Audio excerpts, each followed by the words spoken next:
Hello friends, स्वागत है आप सभी का। और आज की इस वीडियो क्लासेस में हम लोग पढ़ने वाले क्लास 10th का 12th चैप्टर वृत्तों से संबंधित कुछ क्षेत्रफल, ठीक है, जिसमें हम लोग 30 ऑब्जेक्टिव क्वेश्चन को करेंगे। और इस 30 ऑब्जेक्टिव में जो भी रिलेटेड सबसे ज़्यादा एग्जाम में पूछे गए हैं क्वेश्चन है, उन सभी क्वेश्चनों को पिक कर रहा हूँ। और सभी क्वेश्चन आपको यहाँ पे दिख जाएंगे और जितने भी क्वेश्चन हैं आपको बोर्ड पे नज़र आएंगे। मैं क्वेश्चन को पढ़ रहा हूँ, उससे पहले वृत्त से संबंधित कुछ बेसिक बातों को मैं बता देता हूँ। सबसे पहले एक समझेंगे कि यह जो है एक वृत्त है, और वृत्त का जो होता है मिडिल पॉइंट, जो जहाँ से वृत्त खींचा जाता है उसको केंद्र कहा जाता है, और इंग्लिश में इसको सेंटर कहते हैं, और इसको सी से डिनोट करते हैं, ठीक है। और वृत्त के किनारों की जो लंबाई होती है वो वृत्त की परिधि कहलाती है, और वृत्त की परिधि और सेंटर के बीच का जो दूरी होता है वो रेडियस आर होता है, यानी इसको हम लोग आर यानी त्रिज्या कहते हैं, ठीक है।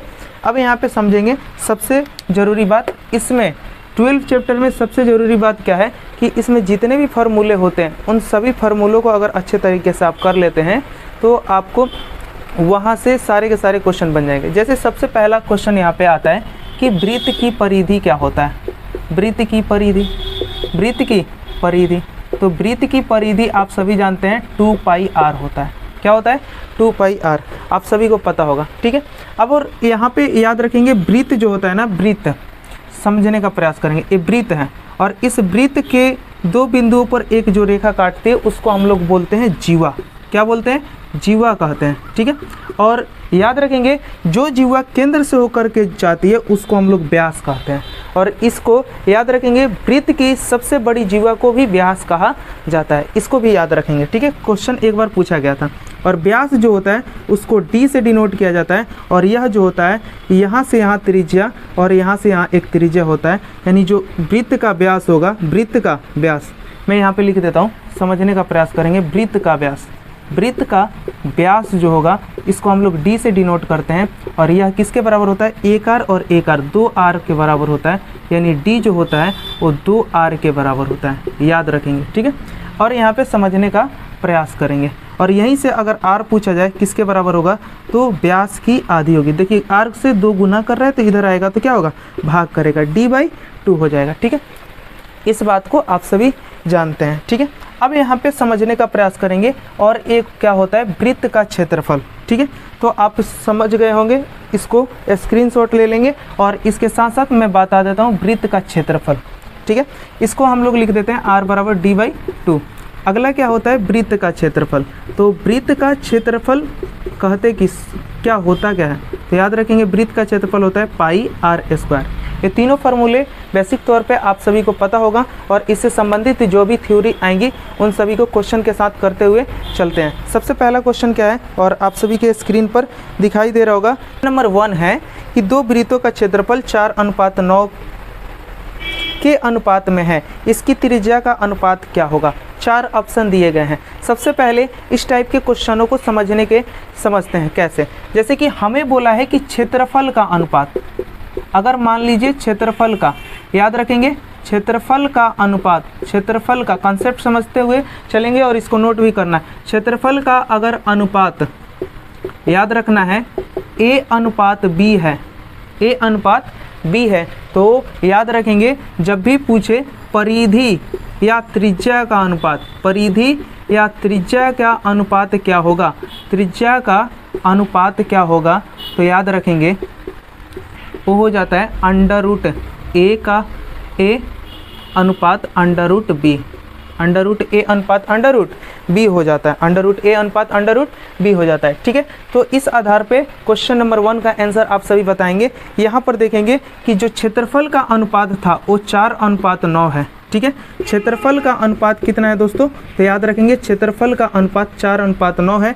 तो याद रखेंगे हमें सब क्वेश्चन में पूछा गया था कि त्रिज्या का अनुपात क्या होगा, परिधि पूछे या त्रिज्या पूछे, क्या करना है कि जो क्षेत्रफल में मान दिया है, यानी a का जो मान दिया है उसको √4 अनुपात √9 कर देंगे। तो यहाँ पे आप सभी बताएंगे √4 का मान कितना होता है, तो 2 अनुपात कितना हो जाएगा? 3, यानी इस क्वेश्चन का आंसर ये हो जाएगा, जो कि 2:3 ऑप्शन सी में दिया है, यही हमारा आंसर, राइट आंसर हो जाएगा, ठीक है। तो इसको कंसेप्ट को उतारते हुए चलेंगे, ठीक है, अभी साथ साथ, ठीक है।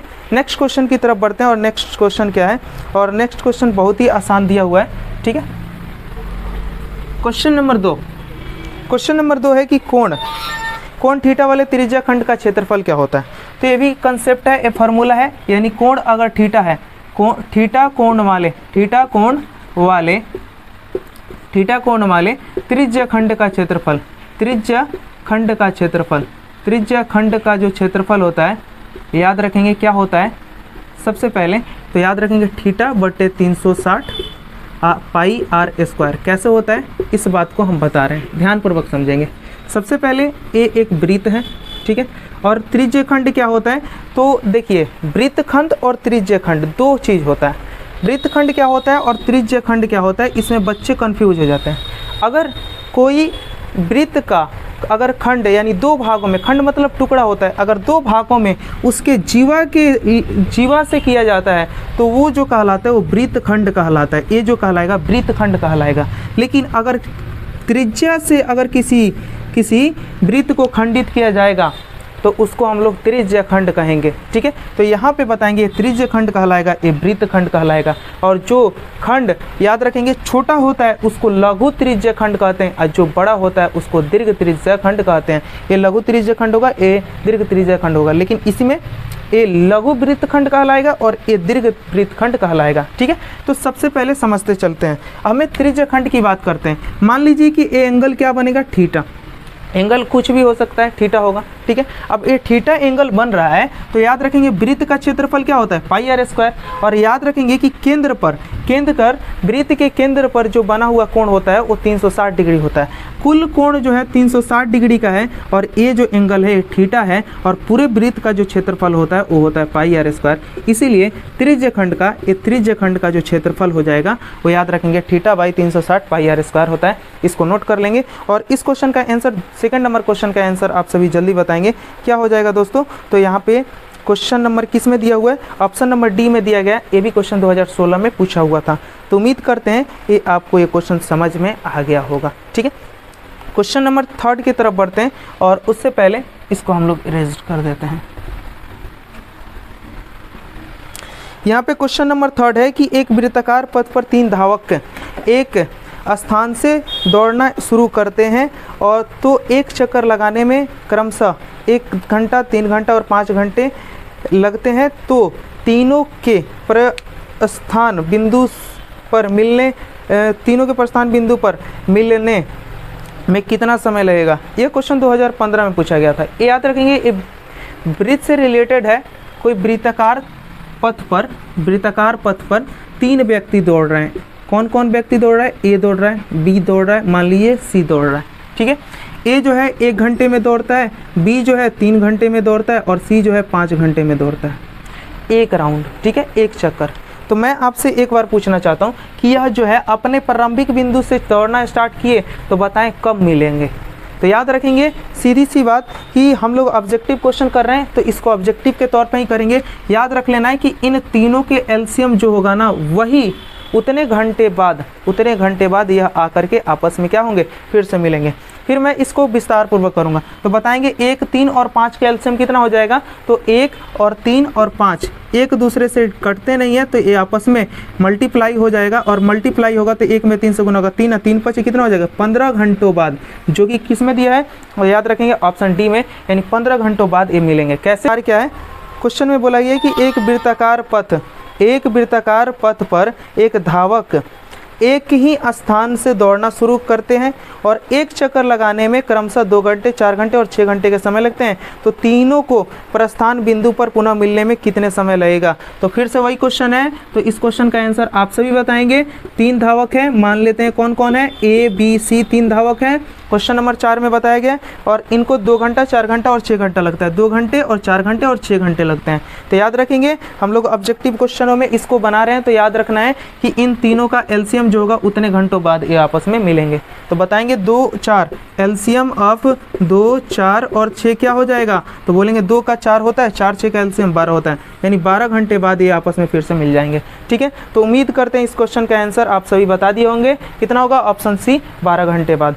आगे यहाँ पर अगला क्वेश्चन है, यदि किसी वृत्त की त्रिज्या दोगुनी कर दी जाए तो नए और पुराने वृत्त का परिधि। तो सबसे पहले क्या बोला गया है, नए, यानी दुगुनी करने के बाद त्रिज्या। तो आते हैं इस क्वेश्चन को बनाते हैं, ठीक है।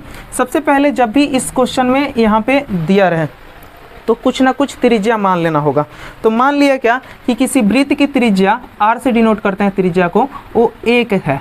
कितना है? 1 मीटर है। ठीक है दोस्तों, अब एक बात बताएं, तो वृत्त का यहाँ पर क्या बोला गया है कि अगर त्रिज्या दुगुनी कर दी जाती है तो उनकी परिधियों का परिमाप क्या होगा। तो पहले 1 था, अब दुगुना कर देंगे तो मतलब 1 का दुगुना करेंगे तो कितना होगा, तो बोलेंगे 2 मीटर, 2 मीटर हो जाएगा। यानी जब 1 मीटर था तो परिधि और 2 मीटर था तब परिधि निकालना है। तो पहले 1 मीटर पे परिधि कितना होता है, तो वृत्त का परिधि जल्दी से बताएंगे क्या होता है, वृत्त का परिधि। तो आप सभी जानते हैं वृत्त का जो परिधि होता है वो 2 पाई r होता है। 2 है तो 2, पाई का मान पाई, r का मान लेना है 1, और 1 से किस संख्या में गुना करेंगे तो कितना होगा, 2 पाई ही होगा। ठीक है, नेक्स्ट का अब बात करते हैं कि जब त्रिज्या को दोगुनी कर दी गई तो अब कितना हो गया, तो 2 मीटर हो गया। अब यहाँ से बताएंगे कि इस नए वृत्त का ये क्या बन गया, तो नया वृत्त बन गया। नए वृत्त का हमें बता देना है क्या कि परिधि कितनी होगी। तो नए वृत्त का परिधि कितना होता है, तो 2 पाई r ही होता है। यहाँ पे बताएंगे 2 है तो 2, पाई को पाई ही लेंगे और r का मान इस बार 2 मीटर लेना है। तो यहाँ पे बताएंगे कितना हो जाएगा, तो 2 दूनी के 4, 4 पाई मीटर हो जाएगा। यहाँ पे 2 पाई मीटर हो जाएगा। तो हमसे क्वेश्चन में अनुपात जब भी रेशियो निकालते हैं तो याद रखना है कि हमसे पहले बोला गया है कि नए वृत्त, यहाँ पे क्वेश्चन में बोला गया है कि नए एवं पुराने, तो नया वाला a है और पुराना वाला a है, इसका अनुपात पूछा है। तो नए वृत्त की परिधि क्या हो जाएगा, 4 पाई मीटर, अनुपात यानी अनुपात रहेगा, और यह a कितना है, तो 2 पाई मीटर हो जाएगा। तो मीटर से मीटर कटा, पाई से पाई कटा, 2 के पहाड़े में 4 2 बार में, यानी आंसर हो जाएगा 2:1। देख लेंगे किस ऑप्शन में दिया हुआ है, तो याद रखेंगे 2:1 ऑप्शन नंबर बी में दिया है। क्वेश्चन नंबर 5 था। आ जाते हैं छठे नंबर क्वेश्चन की तरफ। वृत्ताकार पथ पर 3 धावक एक ही साथ दौड़ना शुरू करते हैं। इस टाइप के क्वेश्चन एग्जाम में पूछे जा रहे हैं। तो याद रखें, दौड़ना शुरू कर रहे हैं तो एक चक्कर लगाने में क्रमशः 3 घंटे 4 घंटे और 8 घंटे समय लगता है। तो तीनों प्रस्थान बिंदु से पुनः मिलने में कितना समय लगेगा। तो याद रखेंगे जब भी इस टाइप का क्वेश्चन आएगा इस क्वेश्चन को आप लोग कर लेंगे, क्योंकि ये 2 क्वेश्चन मैंने आपको सभी को बताया था। याद रख लेना है कि जो भी समय दिया रहेगा उसका एलसीएम ले लेंगे। जब भी इस टाइप का क्वेश्चन आए तो जो भी समय दिया रहेगा उसका एलसीएम ले लेंगे। क्वेश्चन नंबर 7 की तरफ बढ़ते हैं। ठीक है, यदि किसी वृत्त की त्रिज्या आधी कर दी जाए तो पुराने और नए वृत्त का परिधि का अनुपात क्या हो जाएगा। इस टाइप के क्वेश्चन बहुत सारे आ रहे हैं। देखिए, अब त्रिज्या पहले क्या थी, अब दोगुनी थी। पहले क्या करनी थी, दोगुनी, अब क्या करना है, आधी। तो इस बार मान लेता हूँ क्या, त्रिज्या r जो है वो 2 है। कितना है, 2 है। अब तो इसकी परिधि क्या हो जाएगा, तो परिधि 2 पाई r बराबर 2 पाई r, परिधि निकाल लेंगे। परिधि क्या होता है, किनारों की लंबाई। अगर 2 मीटर है तो परिधि हो जाएगा, देख लेंगे 2 पाई, और r का मान क्या रखना है, तो 2 ही रखना है, r, यानी 2 गुने पाई गुने r का मान 2 ही लेना है। 2 दूनी के 4 पाई हो जाएगा। कितना हो जाएगा, 4 पाई। ठीक है, अब क्या करेंगे, जो ये पुराना वृत्त था, अब पहले जो था 2 मीटर था, अब आधी कर दी गई, तो नया जो बना उसका जो हो जाएगा 1 मीटर हो जाएगा। अब नए वाले की परिधि अगर निकालते हैं तो नए वाले का परिधि हो जाएगा 2 पाई r। देखिए, पहले वृत्त 2 था और 2 का आधा कर देंगे तो कितना होगा, 1 ही होगा। आधा मतलब बटे भाग 2 करते हैं। ठीक है, अब तो यहाँ पे 2 गुने पाई, 1 से गुना करेंगे तो वही होगा, यानी 2 पाई हो जाएगा। तो हमसे क्वेश्चन में क्या बोला गया है, तो क्वेश्चन में यहाँ पर देखेंगे, क्वेश्चन नंबर 7 है, ध्यानपूर्वक, पुराने तथा नए वृत्तों की परिधि का अनुपात। तो सबसे पहले पुराना दिया है तो पुराने वाले को पहले लिखेंगे 4 पाई। कितना, 4 पाई, अनुपात क्या हो जाएगा, तो नए वाले का परिधि जो है 2 पाई। पाई से पाई कटा, 2 के पहाड़े में 2 बार में, यानी 2:1 हो जाएगा इस क्वेश्चन का आंसर। यानी 7 नंबर क्वेश्चन का आंसर आप सभी जानते हैं, ऑप्शन बी यहाँ पर दिया हुआ है। ठीक है, यदि किसी वृत्त की त्रिज्या दोगुनी कर दी जाए तो पुराने और नए वृत्तों का क्षेत्रफल का अनुपात। तो यहाँ पे इस टाइप के रिलेटेड क्वेश्चन बहुत सारे बन रहे हैं, तो इस तरह क्वेश्चन को आप सभी देखते हुए चलेंगे। क्वेश्चन नंबर 8 है, सेम ऐसे ही करना है। जब दोगुना करने को बोले तो 1 मान लीजिए पुराने वृत्त की परिधि, और जब आधी करने को बोले तो पहले 2 मान लेना है। ठीक है, और उस तरीके से पहले नए बोले या पुराने बोले। तो एक क्वेश्चन का उम्मीद करते हैं कि आप सभी बना करके 8वें नंबर क्वेश्चन को जरूर बना करके दिखाएंगे। ठीक है, अब नेक्स्ट क्वेश्चन की तरफ बढ़ते हैं। क्वेश्चन नंबर 9, 44 मीटर परिधि 2013 में पूछा गया, 44 मीटर परिधि वाले वृत्त की त्रिज्या क्या होगी। तो सबसे पहले क्वेश्चन क्या दिया है कि कोई वृत्त है और इसकी परिधि दी गई है। तो इस वृत्त की परिधि कितनी दी गई है, तो याद रखेंगे जो वृत्त की परिधि दिया हुआ है वो है 44 मीटर। 44 मीटर दिया हुआ है दोस्तों, ठीक है। तो ये याद रखेंगे, वृत्त की परिधि किसके बराबर होता है, 2 पाई r के बराबर होता है, बराबर क्या 44। अब यहाँ से देखेंगे इसको, यहाँ पे 2 पाई का मान क्या होता है, तो आप सभी को पता होगा पाई का मान क्वेश्चन में नहीं दिया रहे तो 22/7, और नहीं तो पाई का मान अगर क्वेश्चन में 3.14 दिया रहेगा तो हमेशा 3.14 लेंगे, और नहीं दिया रहेगा तो पाई का मान 22/7 लेंगे। तो बताएंगे यहाँ पे क्या हो जाएगा 22/7 और गुने क्या हो जाएगा r बराबर 44। अब आप सभी जानते हैं यहाँ से 22 के पहाड़े में 2 बार में कट जाएगा 44, 2 से 2 कट जाएगा, ये गुना में है तो उधर भाग में 1 इधर से है, 1 में 7 से गुना करेंगे तो 7 मीटर हो जाएगा। यानी जो वृत्त की त्रिज्या हो जाएगी, यानी किसी वृत्त की परिधि 44 मीटर है तो इसकी त्रिज्या कितनी हो जाएगी, तो याद रखेंगे 7 मीटर हो जाएगा। उम्मीद करते हैं आप सभी को समझ में आया होगा। क्वेश्चन नंबर 9 का आंसर हो जाएगा ऑप्शन बी, ठीक है। अब यहाँ पे क्वेश्चन नंबर 10 है कि 2 वृत्तों का क्षेत्रफल का अनुपात 4:1 है तो उनकी त्रिज्याओं का अनुपात क्या होगा। क्वेश्चन नंबर 10 बहुत इंपॉर्टेंट है, जो पहले क्वेश्चन की तरह दिख रहा है, ठीक है। तो इस क्वेश्चन का भी जवाब आप सभी देते हुए चलेंगे कि किसी वृत्त की क्षेत्रफल का अनुपात, फिर से बताएंगे क्षेत्रफल का अनुपात कितना है, तो याद रखेंगे क्षेत्रफल का अनुपात अगर a अनुपात b दिया रहे तो त्रिज्या या परिधि का अनुपात, त्रिज्या या परिधि का अनुपात कितना हो जाएगा, तो दोस्तों आप सभी जानते हैं कितना होता है √a अनुपात √ कितना हो जाएगा b। तो यहाँ पे सबसे पहले क्वेश्चन में दिया क्या है दोस्तों, तो 4:1, तो क्षेत्रफल का अनुपात 4:1 दिया है तो परिधि का अनुपात हो जाएगा √4:1। √4 का मान होता है 2 अनुपात कितना हो जाएगा 1, तो याद रखेंगे यानी हम लोग क्वेश्चन हो जाएगा 2:1। इस कंसेप्ट को याद रखेंगे, बहुत ही ज़रूरी कंसेप्ट है और यह जो है ना आपके एग्ज़ाम के लिए बहुत ही, आप इस तरीके से सेकेंडों में क्वेश्चनों को बना सकते हैं, ठीक है। अभी आपको कंसेप्ट सिखाएंगे, इसके बाद वाले वीडियो में हम बहुत ही अच्छे तरीके से, अगर आपका राय होगा तो विस्तार पूर्वक इसका कंसेप्चुअल वीडियो भी बनाएंगे, ठीक है। आगे देखते हैं हम लोग और 12 की तरफ देते हैं और देखेंगे यहाँ पे 12 नंबर क्वेश्चन जो है पूछा गया है कब, 11 में पूछा गया, निम्न में से कौन सा वृत्त का क्षेत्रफल है, तो ऑप्शन सी यहाँ पर दिखाई दे रहा होगा πr², यानी इस क्वेश्चन का आंसर सी हो जाएगा, ठीक है। नेक्स्ट क्वेश्चन की तरफ बढ़ते हैं, यदि वृत्त की त्रिज्याओं का अनुपात 3:4 है तो उनके क्षेत्रफलों का अनुपात क्या होगा। नेक्स्ट कंसेप्ट लिखने के लिए तैयार हो जाएंगे और यहाँ से क्वेश्चन आपके एग्जाम में पूछे जाते हैं। पहले हम लोग पढ़े थे क्या, याद रख लेना, फिर से एक बार याद दिला देता हूँ। अगर क्षेत्रफल का अनुपात a/b है तो याद रखेंगे परिधि और त्रिज्या का जो अनुपात होगा वो मैंने बताया है √a/√b होगा, ठीक है। लेकिन अगर कोई क्वेश्चन में बोल दे कि परिधि और त्रिज्या का जो अनुपात है वो है a/b, तो यहाँ पे क्षेत्रफल का अनुपात क्या हो जाएगा, क्षेत्रफल का अनुपात क्या हो जाएगा, तो याद रखेंगे a²/b²। ये दोनों कंसेप्ट को याद रख लेंगे, यहाँ से आपका 1 से 2 क्वेश्चन एग्जाम में बन जाता है, कभी कभी 2 क्वेश्चन तक पूछे गए हैं। अभी 2023 के पेपर में, 24 के पेपर में, 20 के पेपर में इससे लगातार क्वेश्चन आ रहे हैं। यदि 2 वृत्तों का क्षेत्रफल का अनुपात a/b है तो उनकी परिधि और त्रिज्याओं का अनुपात क्या हो जाएगा। एक क्वेश्चन आपको यहाँ पे शॉर्ट तरीके से बना सकते हैं, परिधि और त्रिज्या का अनुपात a/b है तो क्षेत्रफल का अनुपात a²/b² हो जाएगा। तो क्वेश्चन नंबर यहाँ पर आपके सामने बोर्ड पर देखिए, यहाँ पर क्वेश्चन नंबर कितना था, एक सेकेंड रुक जाएंगे दोस्तों।